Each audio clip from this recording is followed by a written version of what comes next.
Hey brothers and sisters, I know it's way later than I normally am sharing in the morning. It's like 8 o'clock. But don't go away. I want to tell you something, a really crazy story. So last night, I set my alarm for 4:45 a.m., right? That's just a setting that I have on my alarm clock, right? And I know I set the alarm because I put it down, right? And then I grabbed the phone again and I realized the phone wasn't plugged in. And I plugged it in, and then I looked and checked to make sure that the alarm was on, right? Because it's late and I'm tired, you know what I mean, with the children and everything. And I saw the little clock right next to the little lightning bolt, right, which tells you that you're charged up or charging up. And I know the clock, the alarm was on, and I set the phone down, and then I went to sleep.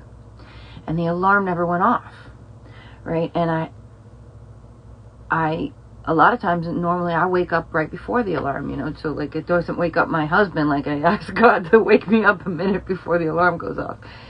But I didn't wake up, and the alarm didn't go off, and I had a dream, right? And it was such a crazy dream. I have to tell you about it.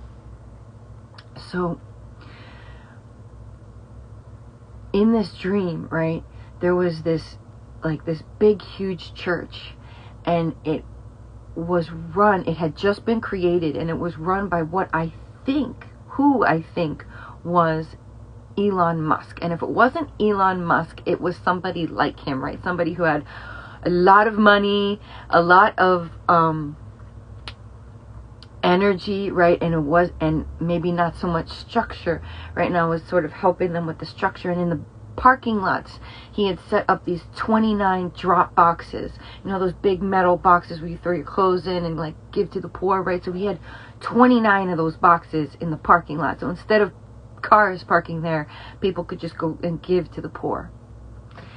And the church was huge, and the whole congregation was children, right? But not like children, not like little kids, but like 13 to 19, like they were all teenagers, 100% of them, not 100, like there was maybe one or two congregants that were older, but they were like the drum circle going types, you know what I mean? Like they just wanted music, right? And the congregation was really good at music and at singing, right? And that's what they were doing, like together, and they wanted to do this, but there wasn't a lot of structure to the service.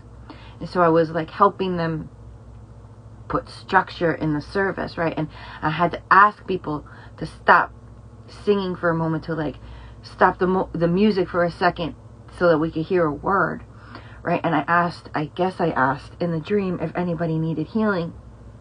And this girl, she didn't look like anything was wrong with her hair, right? But she's like, my hair keeps falling out. And I asked her if I could lay hands on her, and she looks at me and she's like, why? And I said, because it says in his word that you will lay hands on the sick and they will recover. And so she's like, okay, yeah. And so I prayed for her, and then I asked like the congregation, or one person in the congregation, like, what does it mean to you to lay hands on the sick and to see them recover? And then I handed the microphone to this guy in the congregation, and he answered, and he gave an answer, and I said, that's a really good answer. And then I took the microphone back, and I said, well, let me ask you another question. What does Jesus' back mean to the devil? Let me ask you a better question. What does Jesus' back, what is Jesus' back worth to the Father? What is Jesus' back worth to God? And I said, in Isaiah 53, it says that by his stripes we are healed. And then I went on to like explain, you know, what Yeshua went through.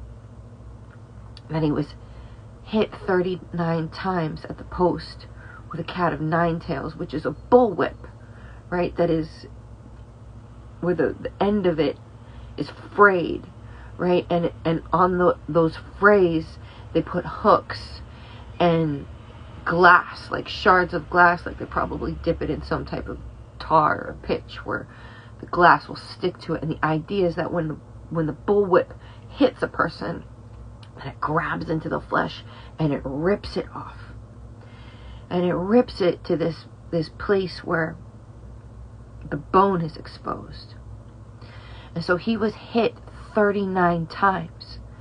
Each time the flesh being ripped off and his bones being exposed. So by the time that he was done being hit, his vertebrae were exposed. His ribs were exposed. And after all of that, he took a rough wooden cross and put it on his back. And, you know, on the cross, your soul was redeemed, right? Like you were paid for on the cross. But your healing was paid for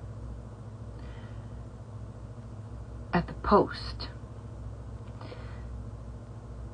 And to God, right, Jesus is back, right, his son, his beloved son, with whom he is well pleased, right?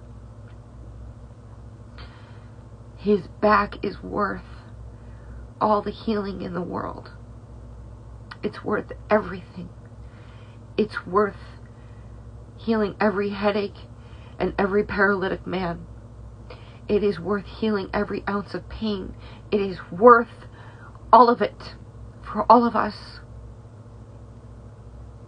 It's worth it. And so I wanted to tell you the dream, and I want to tell you that when I or somebody else looks at you and says, by his stripes, you are healed. You are. And when you believe it, you'll see it. I believe it, right? So I know it's done. So if I look at you and I say, by his stripes, you are healed. You are healed. So I just wanted to tell you that, right? Like, I don't even want to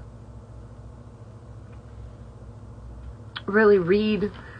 I can barely see like right now.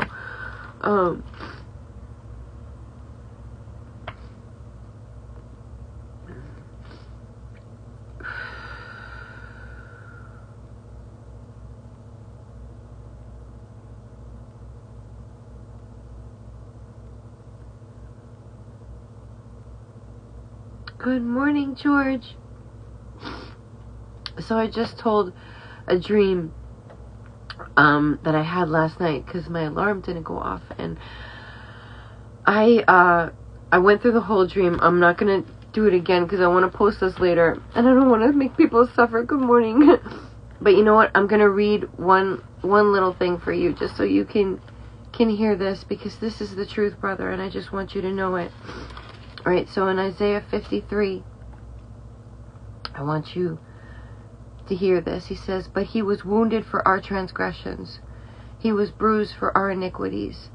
The chastisement of our peace was upon him, and with his stripes we are healed. And I just want you to know that Jesus' back is worth your healing. Jesus' back is worth your healing.